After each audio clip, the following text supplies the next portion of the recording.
سارے جہاں پہ برسے گی اب رحمت خدا،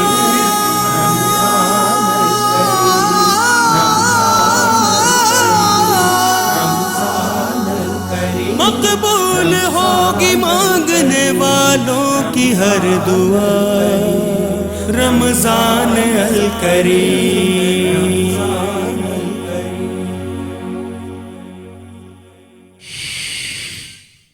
اعوذ باللہ من الشیطان الرجیم،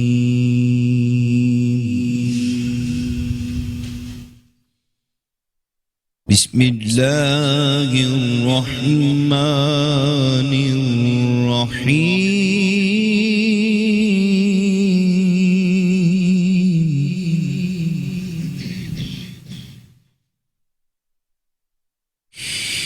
ألم نشرح لك صدرك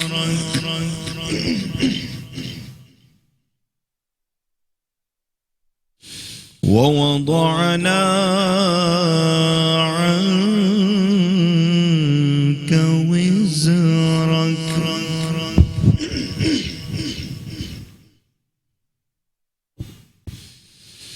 الذي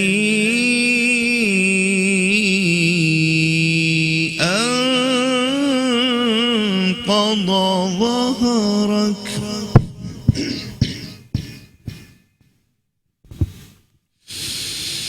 ورفعنا لك ذكرك ورفعنا لك ذكرك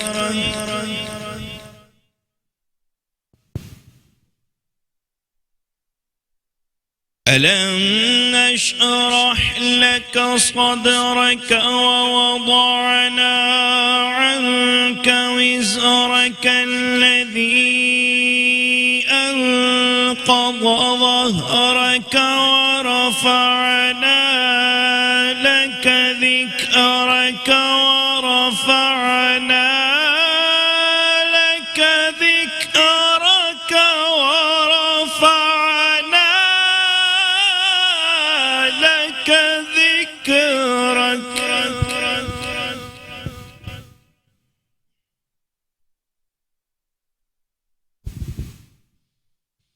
ورفعنا لك ذكرك فإن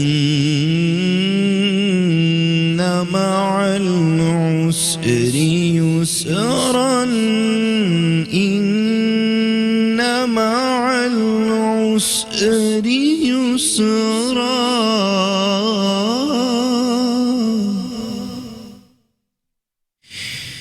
فإذا فرغت فانصب وإلى ربك فارغب آمنت بالله صدق الله العظيم۔ رمضان الکریم، رمضان الکریم۔ اوکے کیوں پڑھے؟ بلغ العلا بکمالہ کشف الدجا بجمالہ حسنت جمیع خصالہ صلو علیہ وآلہ۔ معزز سامعین و ناظرین، قاری فیصل چشتی صاحب کی آواز میں آپ نے خوبصورت تلاوت کلام الرحمن سماعت فرمائی، اور اب ہمارا اگلا سیگمنٹ ہے آسان زندگی، جس میں قادری قریشی فاؤنڈیشن کے بانی اور چیئرمین محمد اشرف قادری صاحب روزانہ ہم سے ہم کلام ہوتے ہیں۔ آئیے انہیں سماعت کرتے ہیں۔ السلام علیکم۔ وعلیکم السلام ورحمۃ اللہ وبرکاتہ۔ بسم اللہ الرحمن الرحیم، والصلاة والسلام علی سید المرسلین اما بعد فاعوذ باللہ من الشیطان الرجیم بسم اللہ الرحمن الرحیم۔ نبی کریم صلی اللہ تعالی علیہ وسلم کا فرمان ہے کہ جس نے مجھ پر 10 مرتبہ صبح اور 10 مرتبہ شام درود پاک پڑھا، کل بروز قیامت میں اس کی شفاعت کروں گا۔ نبی رحمت شفیع امت صلی اللہ تعالی علیہ وسلم کی شفاعت پانے اور اپنے آپ کو بخشوانے کی نیت سے نبی رحمت شفیع امت صلی اللہ تعالی علیہ وسلم پر خوب صبح و شام درود پاک پڑھیے۔ صلہ رحمی کی برکت۔ صلہ رحمی کا لغوی معنی ہے، صلہ کا معنی ہے بھلائی کرنا، احسان کرنا، اور رحمی یا رحم کا معنی ہے رشتہ داری یا قرابت داری۔ صلہ رحمی کا مطلب ہوا کہ رشتہ داروں سے احسان و بھلائی کرنا۔ نبی رحمت شفیع امت صلی اللہ تعالی علیہ وسلم کا فرمان ہے کہ کل بروز قیامت اس شخص کا حساب بہت آسانی سے لیا جائے گا جو کہ رشتہ داروں سے اچھا سلوک کرتا ہوگا۔ ناظرین، اچھے سلوک سے مراد کیا ہے اور اچھا سلوک کی فضیلت کیا ہے اور اچھے سلوک کے بارے میں نبی کریم صلی اللہ تعالی علیہ وسلم کے ارشادات کیا ہیں؟ آئیے سنتے ہیں۔ ایک شخص مکۃ المکرمہ میں رہا کرتا تھا اور عبادت گزار، متقی، کعبۃ اللہ شریف کے ساتھ اکثر بیٹھا رہتا، جب فارغ ہوتا تو طواف کر لیتا اور 5 نمازیں مسجد الحرام میں ہی ادا کرتا۔ ایک شخص خراسان سے آیا اور اس نے اپنی ایک امانت 10,000 درہم اس کے پاس رکھوا دیے اور یہ کہہ کے کہ 2 ماہ بعد آ کے آپ سے لے لوں گا۔ یہ شخص چلا گیا اور کچھ دن بعد 2 ماہ بعد جب واپس آیا تو اس شخص کا انتقال ہو چکا تھا۔ جب اس کے گھر والوں سے پوچھا گیا، اس کی اولاد سے پوچھا گیا کہ میں نے آپ کے والد صاحب کے پاس 10,000 درہم رکھوائے تھے، تو انہوں نے کہا ہمیں تو کچھ نہیں معلوم اس کے بارے میں۔ اب وہ شخص بہت پریشان ہوا، اب کیا کروں؟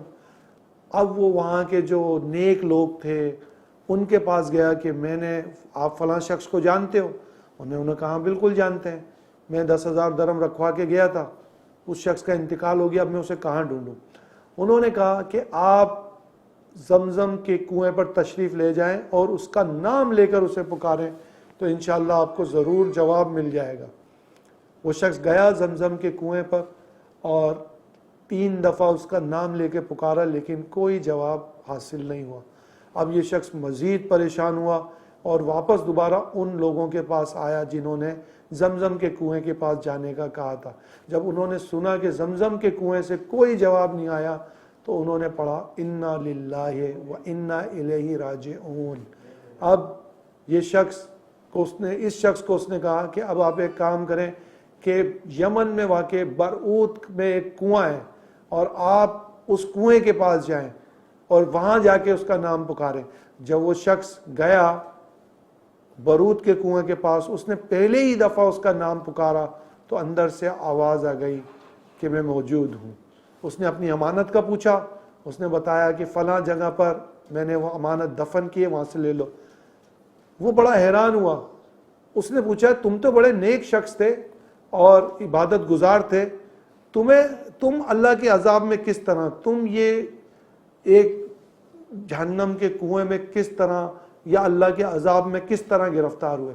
اس نے بتایا کہ میری ایک بہن تھی جو دور خراسان میں رہتی تھی اور میں نے اس کی کوئی خبرگیری نہیں رکھی تھی، میری اس سے کوئی بات چیت نہ تھی، میں اس کے حالات سے ناواقف رہا اور میں اس سے ایک طریقے سے قطع تعلق رہا، تو اللہ تعالیٰ نے مجھ پر یہ عذاب نازل فرمایا۔ آپ جاؤ اور میری بہن سے کہو کہ وہ مجھ پر میرے لیے دعا کرے۔ ناظرین، آپ نے دیکھا ایک شخص جو خانہ کعبہ کا طواف کر رہا تھا، جو خانہ کعبہ میں سے ٹیک لگا کے بیٹھتا تھا، جس کا اکثر وقت مسجد الحرام میں گزرتا تھا اور عذاب میں مبتلا ہوا صرف اور صرف رشتہ داروں سے اچھا سلوک نہ کرنے کی وجہ سے۔ جی ہاں، رشتہ داروں سے اچھا سلوک آپ کو جنت میں لے جائے گا اور قطع تعلق حرام جہنم میں لے جائے گا۔ شعبان المعظم کی 15ویں رات، لیلۃ القدر کی رات اور دیگر ایام، نیک ایام جس کے اندر کروڑوں مسلمانوں کی بخشش ہوتی ہے، لیکن جو قطع تعلق کرنے والا ہوتا ہے، جو رشتہ داریاں کاٹنے والا ہوتا ہے، جو رشتہ داریاں توڑنے والا ہوتا ہے، اس دن اس کی مغفرت نہیں ہوتی۔ اپنے آپ کو دیکھیے، چیک کیجئے کہ کہیں میری کسی سے رشتہ داری تو نہیں ٹوٹ رہی۔ آئیے، کن رشتہ داروں سے ہمیں رشتہ داری قائم رکھنا ہے؟ ماں باپ، دادا دادی، نانا نانی، اور ماں باپ کی طرف سے، ماں کی طرف سے خالہ اور ماموں اور ان کی اولادیں، پھر اسی طرح باپ کی طرف سے پھپھی اور چچا، پھر ان کی اولادیں، یہ ہمارے قریب رشتہ دار ہیں۔ ان سے آپ نے تعلقات ہر قیمت میں بنانے ہیں۔ اب اگر بات کی جائے کہ صلہ رحمی کیا ہے، تھوڑا سا اس کا کانسیپٹ سمجھیں، اس کو سمجھنے کی کوشش کریں۔ ہمارے یہاں صلہ رحمی یہ سمجھی جاتی ہے کہ اگر آپ میرے ساتھ اچھا سلوک کر رہے ہیں تو میں بھی آپ کے ساتھ اچھا سلوک کروں گا۔ یہ صلہ رحمی نہیں ہے۔ نبی کریم صلی اللہ تعالی علیہ وسلم نے اس کے متعلق فرمایا صلہ رحمی کیا ہے؟ صلہ رحمی یہ ہے کہ جو تم سے توڑے تم اس سے جوڑو، جو تمہیں دور کرے، تمہیں محروم کرے، تم اسے عطا کرو، اور جو تم پر ظلم کرے تم اسے معاف کر دو، جو تم پر ظلم کرے تم اسے معاف کر دو۔ یہ صلہ رحمی ہے۔ اور اس کا ریوارڈ کیا ہے، اس کا ثواب کیا ہے؟ اللہ کے حبیب صلی اللہ تعالی علیہ وسلم کا ارشاد ہے کہ جو شخص چاہتا ہے کہ اس کے مال میں برکت ہو، ہم کہتے ہیں نا روزی میں برکت نہیں ہے، بڑے آج کل کاروباری حالات پریشان ہیں اور پرابلم میں، تو جو شخص یہ چاہتا ہے کہ اس کے مال میں برکت ہو، اسے چاہیے کہ وہ رشتہ داروں سے حسن سلوک کا معاملہ کرے، اور جو شخص یہ چاہتا ہے کہ اس کی اولاد میں برکت ہو، اسے بھی چاہیے کہ رشتہ داروں سے حسن سلوک کرے، جو شخص یہ چاہتا ہے کہ اس کی عمر میں برکت ہو، اسے بھی چاہیے کہ اپنے رشتہ داروں سے حسن سلوک کرے۔ اللہ کے حبیب صلی اللہ تعالی علیہ وسلم نے فرمایا کہ اللہ تعالیٰ چند لوگوں کی وجہ سے، کچھ لوگوں کی وجہ سے دنیا میں رزق تقسیم کرتا ہے۔ صحابہ اکرام علیہم رضوان نے فرمایا یہ کون لوگ ہیں؟ اللہ کے حبیب صلی اللہ تعالی علیہ وسلم نے فرمایا یہ وہ لوگ ہیں جو رشتہ داریاں قائم کرتے ہیں، جو رشتہ داریاں نبھاتے ہیں۔ اب آج کے ماحول اور آج کے معاشرے کی اگر بات کی جائے تو آپ نے دیکھا ہوگا، اکثر آپ نے دیکھا ہوگا کہ باپ بیٹے سے ناراض ہے، ماں بیٹی سے ناراض ہے، دونوں میں تعلقات نہیں بن رہے۔ یاد رکھیے، ماں باپ سے آپ نے ہمیشہ تعلقات بنا کے رکھنے، آپ قطع تعلق نہیں کر سکتے، یہاں تک کہ اگر ماں باپ آپ پر ظلم کریں تب بھی آپ نے ان کے جائز حکم کی فرما برداری کرنی ہے، ماں باپ کو نہیں چھوڑنا ہے۔ آج لوگ کہتے ہیں یار میں اپنی ماں کے گھر نہیں جاؤں گا۔ کیوں نہیں جاؤ گے؟ میری ماں نے یہ کہہ دیا تھا، میں باپ سے نہیں بات کرنا چاہتا۔ معاذ اللہ اب تو یہ نوبت آ گئی کہ لوگ باپ سے بد کلامی کرتے ہیں۔ یاد رکھیے، باپ کی بد دعا اللہ کے یہاں قبول ہی قبول ہے۔ باپ اگر بد دعا دے دے تو اولاد برباد ہو جائے۔ اور یہ گناہ ایسا ہے جو ماں باپ کا نافرمان ہوگا مرے گا نہیں جب تک کہ اس کی سزا دنیا میں نہ دیکھ لے، مرے گا نہیں تو اس کو یہاں دنیا میں ہی دیکھنا پڑے گی۔ اس کے علاوہ جو آپس میں آپ نے دیکھا ہوگا کہ بہن بھائیوں کی نہیں بنتی، پھر جب بہن بھائیوں میں آپس میں رشتہ داریاں ہو جاتی ہیں پھر نہیں بنتی ان کی رشتہ داریوں کی وجہ سے، پھر ماموں اور خالہ اور پھپھو ان میں نہیں بنتی، اور جب یہ منظر دیکھا جاتا ہے کہ ماں اکثر کہہ دیتی ہے کہ میں تجھے دودھ نہیں بخشوں گی، تو میرے جنازے کو ہاتھ نہیں لگا سکتا، یہ کیا ہے؟ کس طرح آپ چاہیں گی، وہ ماں چاہے گی کہ اس کا بیٹا جہنم میں جائے، اس ماں چاہے گی کہ اس کے بیٹے کے قبر میں عذاب آئے؟ تو ماں باپ کو بھی چاہیے کہ اپنی اولاد سے تعلقات اچھے رکھیں، وہ کام کا حکم نہ دیں جو وہ نہ کر سکتے ہوں تاکہ وہ گناہگار نہ ہو۔ دوسرے رشتہ دار بالخصوص بہن بھائیوں میں بڑی الفت ہوتی ہے، لیکن جب اولادیں ہوتی ہیں تو یہ الفت تبدیل ہو جاتی ہے، پھر الفت اولاد کی طرف زیادہ ہوتی ہے، لیکن بہن بھائیوں سے رشتہ داری قائم کرنی ہے۔ اگر ایک بھائی غریب ہے اور دوسرا بھائی امیر ہے، اس نے اس کا خیال رکھنا ہے۔ جی ہاں، میں آپ کو نبی کریم صلی اللہ تعالی علیہ وسلم کا یہ ارشاد سناتا ہوں۔ آپ ڈریے، وہ یہ ہے کہ اگر اللہ نے کسی کو مال دیا اور اس کا رشتہ دار اس سے آ کے سوال کرتا ہے کہ مجھے تمہارے مال میں سے کچھ چاہیے، اور اس کا مال اس کی حاجت سے زیادہ ہے، اس کی ضرورت سے زیادہ ہے، he has extraordinary east, تو اسے اس مال میں سے دینا پڑے گا، ورنہ وہ گناہگار ہوگا۔ آپ دیکھیے ہمارے یہاں لوگ کتنے امیر ہوتے ہیں، بھائیوں کا خیال نہیں کرتے، کیوں؟ میری اس سے بنتی نہیں، آپ کی بنے چاہے نہ بنے، آپ نے جو اللہ نے جو حکم دیا ہے آپ نے اس پر عمل کرنا ہے۔ آپ نے اکثر لوگوں کو کہتے ہوئے سنا ہوگا، ہم اچھوں کے ساتھ اچھے ہیں اور بروں کے ساتھ برے، تو اس کا مطلب یہ ہے کہ آپ اچھے نہیں ہیں۔ اس کی وجہ کیا ہے؟ اگر آپ اچھے ہوتے تو آپ ہر ایک کے ساتھ اچھے ہوتے، آپ اچھوں کے ساتھ بھی اچھے ہوتے، آپ بروں کے ساتھ بھی اچھے ہوتے، اور آپ کی جو اچھائی ہے وہ اس وجہ سے ہے کہ لوگ آپ کے ساتھ نبھا رہے ہیں، آپ نہیں نبھا رہے۔ تو یاد رکھیے ہر رشتہ دار کے ساتھ آپ نے نبھانی ہے۔ ڈیفینیشن اگر آپ کے ذہن میں رہے گی نا، آپ کبھی بھی یہ بات نہیں کہیں گے، ڈیفینیشن ہی سمجھ لیں۔ ہم کہتے ہیں نا یار میرا تو اس سے بڑا اچھا تعلق ہے، اس کی وجہ کیا ہے؟ اس کی وجہ یہ کہ اس کا بڑا اچھا تعلق ہے۔ جہاں آپ کا کوئی رشتہ دار آپ سے ناراض ہوا، دیکھا اس وقت جائے گا۔ جہاں آپ کے رشتہ دار نے ظلم کیا، دیکھا اس وقت جائے گا۔ جہاں آپ کے رشتہ دار نے آپ کو کسی بات سے محروم کیا، آپ کی بے عزتی کی، اب آپ رشتہ داری قائم رکھتے ہیں یا نہیں رکھتے، دیکھا اس وقت جائے گا۔ کیوں؟ ڈیفینیشن یہی ہے کہ جو تمہیں محروم کرے تم اسے عطا کرو، جو تم پر ظلم کرے تم اسے معاف کرو، جو تم سے توڑے تم اس سے جوڑو۔ یہ ڈیفینیشن ہی اسی وقت دیکھی جائے گی۔ ہمارے ہاں اکثر شادی کے معاملات ہوتے ہیں، اور شادی میں یہاں تک کہ بہن بھائی پابندیاں لگاتے ہیں کہ تم نے فلاں بھائی کو بلایا تو میں نہیں آؤں گی، بھائی پابندی لگاتا ہے کہ تم نے فلاں بھائی کو بلایا تو میں نہیں آؤں گا۔ اب جو بیچارہ بیچ کا بھائی یا بہن ہوتی ہے وہ پھنس جاتے ہیں کہ کس کو بلاؤں اور کس کو نہیں بلاؤں۔ شادی کا ماحول ہی خراب ہو جاتا ہے، وہ عجیب تکلیف میں آ جاتا ہے۔ لیکن یاد رکھیے اعلیٰ حضرت رحمۃ اللہ تعالی علیہ نے فرمایا کہ وہ رشتہ داری قائم رکھے گا، وہ دونوں کو بلائے گا، وہ رشتہ داری کسی ایک کی وجہ سے نہیں چھوڑے گا کہ ایک کو بلائے اور ایک کو نہیں بلائے۔ کیوں؟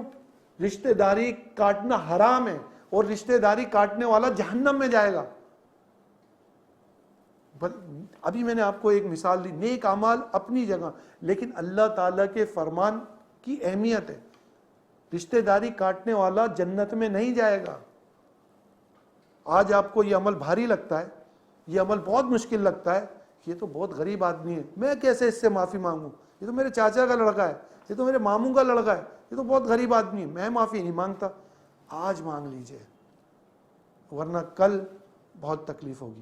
اور یاد رکھیے آپ کو اللہ تعالیٰ اس کا ریوارڈ بھی تو دے رہا ہے، اللہ تعالیٰ اس پر اجر بھی تو دے رہا ہے دنیا میں، آپ کو رزق دے رہا ہے اللہ تعالیٰ، آپ کی عمر بڑھا رہا ہے اللہ تعالیٰ، آپ کی اولاد بڑھا رہا ہے، آپ کو ہاتھوں ہاتھ اس کا ریوارڈ بھی تو مل رہا ہے۔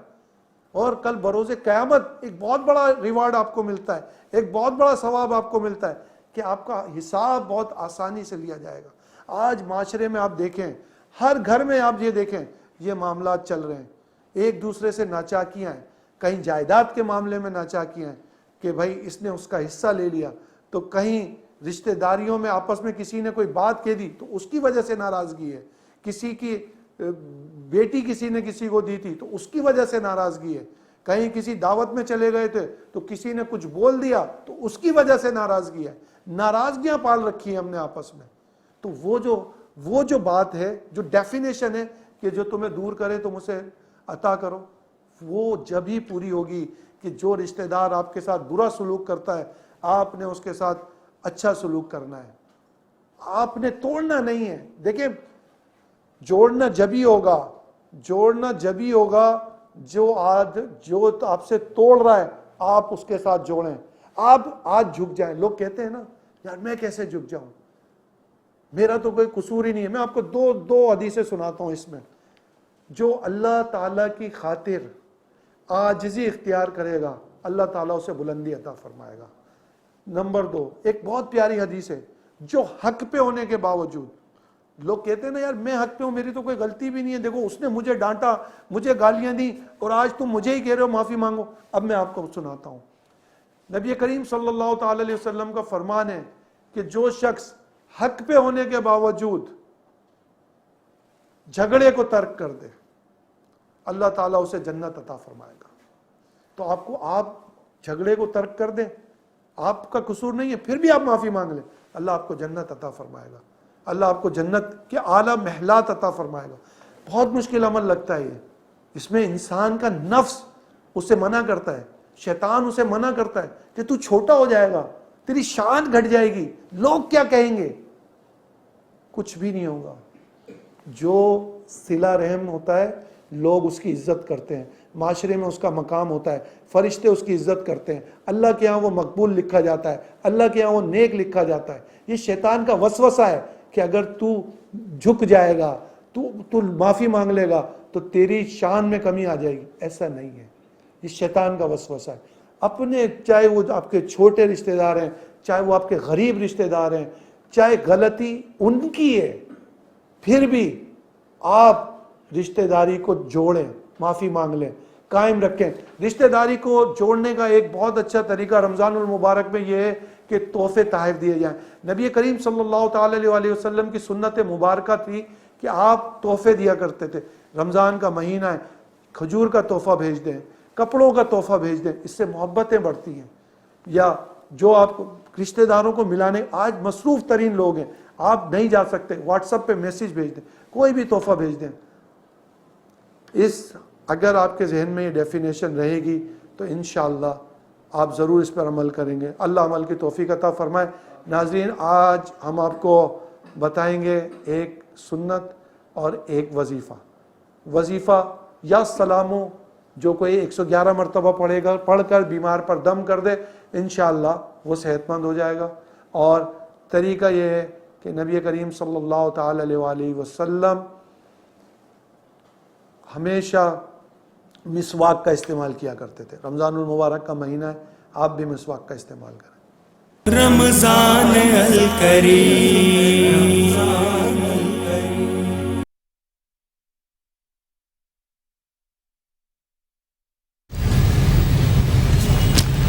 جی ناظرین السلام علیکم, آپ کو ہم خوش آمدید کہتے ہیں میٹرو ون نیوز کی ماہ رمضان المبارک کی خصوصی نشریات. میں ہوں آپ کا میزبان ڈاکٹر بلند اقبال. سلسلہ ہے بیان رمضان کا, اور روزانہ کی طرح ہمارے ساتھ موجود ہیں سیلانی ویلفیئر ٹرسٹ کے بانی و سربراہ جناب مولانا بشیر فاروقی صاحب. سب سے پہلے ہم ان کو خوش آمدید کہنا چاہیں گے. السلام علیکم مولانا صاحب, آپ کو خوش آمدید کہتے ہیں. بہت بہت شکریہ, آپ نے ہماری ٹرانسلیشن کے لیے وقت نکالا.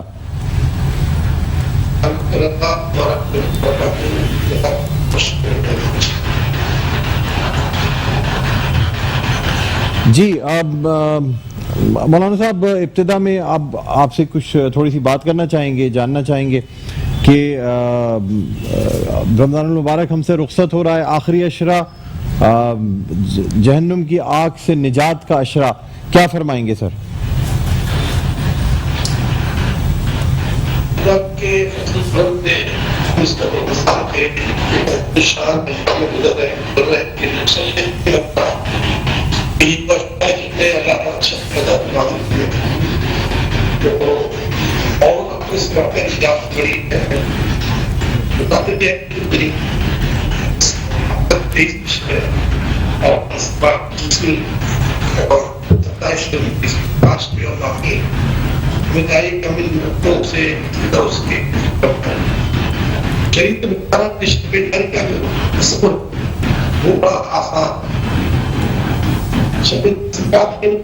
پوری رات کی آگے بھی وقت ہے کہ صلی اللہ علیہ وسلم کی طرف سے ملا غریب جماعت سے نصف پڑھ لے, شک جماعت سے پڑھ اس بات سو بھی جائے اور اس پاس دن میں میری کرے فقیر پر نصف پڑھ اسے دس تیری کا دور رکھتا پڑھ لے تو بس سنے گے تو مجھے لوگ سے سبق بتا ماتے. جی اچھا اب ہم یہاں ناظرین ایک چھوٹا سا وقفہ لینا چاہیں گے. کچھ رابطے میں پرابلم ہے, ہم دوبارہ رابطہ قائم کر رہے ہیں, کہیں نہ جائیے گا, دیکھتے رہیے میٹرو نیوز کی خصوصی نشریات. آباد ہے رمضان.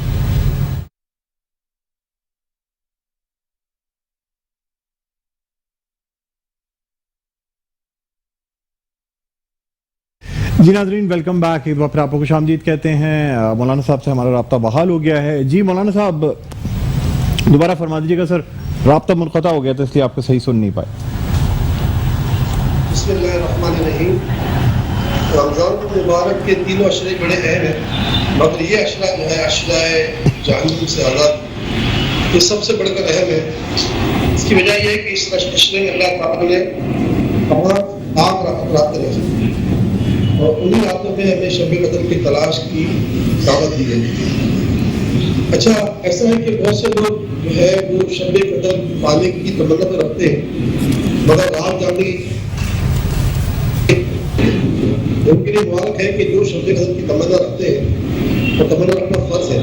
یہ نہیں کہ رکھنا چاہے جس کا جی چاہے رکھے, نہیں, تمنا رکھے. اس کے لیے بڑا آسان نسخہ ہمارے نبی کریم صلی اللہ علیہ وسلم کی طرف سے بڑا پیغام ہے امت کی آسانی میں کہ جو شخص فجر کی نماز جماعت سے پڑھتا ہے, عشاء کی نماز جماعت سے پڑھتا ہے, تو اللہ اسے پوری رات کے قیام کا اجر عطا فرماتا ہے. چنانچہ یوں کر دیا جائے کہ ہم مغرب کی نماز جماعت سے پڑھ لیں, عشاء کی نماز جماعت سے پڑھ لیں, تراویح پڑھ لیں, تراویح کے بعد ہم سو بھی جائیں اور صبح پھر سحری میں اٹھیں, سحری کریں, 2 رکعت تہجد ادا کریں اور فجر کی نماز جماعت سے پڑھ لیں. تو اگر اتنا بھی ہم نے کر دیا کہ 2 اور 3 نماز جماعت سے پڑھ لی تب بھی ہمیں شب قدر نصیب ہو جائے گی انشاءاللہ. ہاں یہ یاد رکھیے گا کہ شب قدر میں راتوں کو فضول کام کرنا یہ سب سے محروم انسان کے لیے حال ہے کہ ایسا آدمی سب سے محروم ہے. تو کوئی فیس بک پر اور انٹرنیٹ پر سوشل میڈیا پر اس رات کا وقت برباد نہ کریں. انشاءاللہ شب قدر نصیب ہوگی. اللہ سے دعا کرتا ہوں کہ لاکھوں کروڑ بار دعا کرتا ہوں اللہ تعالیٰ شب قدر آپ کو نصیب فرمائے. آمین یا رب العالمین. آمین ثم آمین. مولانا صاحب ہمارے ساتھ لائن پر ایک کالر موجود ہیں. ہیلو جی السلام علیکم. محمد علی شاہ صاحب بات کر رہے ہیں ملتان سے. جی محمد اشرف بات کر رہے ہیں ملتان سے. جی کیا سوال کرنا چاہیں گے؟ مولانا صاحب لائن پر ہے. جی یہ کراچی میں رہ رہا ہوں کیبیا کے علاقے میں نا. 2 سال سے تقریباً میرا کاروبار نہیں ہے, میں بے روزگار ہوں. میری بچیوں کا ساتھ ہے, 5 بچی ہیں. ابھی جو ہے 2 بچے تو میرے رشتے آ رہے ہیں, تو اس کے بارے میں بتا رہے میرے لیے اچھا حالات ہے کہ کیا کروں. 2 سال سے پریشان ہوں. کراچی میں کرایہ کا گھر ہے, یہ کیبیا کے علاقے میں رہتا ہوں. ٹھیک ہے. محمد اشرف آپ کا نام ہے, 5 بیٹیاں ہیں, روزگار نہیں ہے. مولانا صاحب کیا فرمائیں گے؟ کرائے کا مکان ہے. اللہ تبارک تعالیٰ نے قرآن پاک میں وعدہ کیا ہے اشرف صاحب, وما من دابۃ فی الارض الا علی اللہ رزقها. زمین پر کوئی بھی ایسا نہیں ہے جس کا رزق میں نے اپنے پر نہ لیا ہو. اب انسان پر لازم ہے کہ وہ اللہ تبارک تعالیٰ کا رزق حاصل کرنے کے لیے رزق کی قدر کرے. یاد رکھیے گا کہ جس گھرانے میں اناج ضائع ہوتا ہے, روٹیاں کچرے کے ڈبے میں پڑتی ہیں, چاول کے دانے کچرے کے ڈبے میں جاتے ہیں, تو اس گھر سے رزق چلا جاتا ہے. تو ہمیں رزق کی قدر کرنی چاہیے. بلکہ یہ کہ اللہ تعالیٰ کے پیارے رسول صلی اللہ علیہ وسلم کے ارشادات سے بات کرتی ہے کہ جو صبح سورۃ الیاسین کی تلاوت کر لیتا ہے تو شام تک اس کے سارے کام اللہ تعالیٰ اپنے ذمہ کرم میں کر دیتا ہے. تو بس آپ صبح فجر کی نماز سے پہلے اوقات دیں, سورہ یاسین کی تلاوت کریں, انشاءاللہ سارے دن آپ کے رزق کے راستے کھلے رہیں گے. اور چلتے پھرتے اٹھتے بیٹھتے یا اللہ یا رحمان آپ پڑھیں, آپ کی بیوی پڑھے, آپ کی 5 بچیاں پڑھیں, دن بھر پڑھتے رہیں یا اللہ یا رحمان یا رحیم. اس کی برکت سے انشاءاللہ آپ کے ہر وقت اللہ تعالیٰ فرمائے. آمین یا رب العالمین. اوکے. اچھا مولانا صاحب یہ بھی جاننا چاہیں گے کہ کچھ ایسے لوگ ہوتے ہیں جو کہ کاروبار کر تو رہے ہوتے ہیں, لیکن اب جیسے بینکس میں کام کرنے والے ہیں یا ایسے لوگ ہیں جو کہیں پہ بھی سود اگر اس سے ریلیٹڈ ہوتا ہے, تو کیا ایسے شخص کو کام کرنا چاہیے یا اپنی نوکری تبدیل کر لینی چاہیے؟ بلند صاحب یہ تو بہت دور چاہتا کی بات ہے کہ جو شخص بھی حرام کام میں مبتلا ہو یا سودی کام میں مبتلا ہو اسے کام چھوڑنا ہی پڑے گا, کیونکہ اس کا جہاں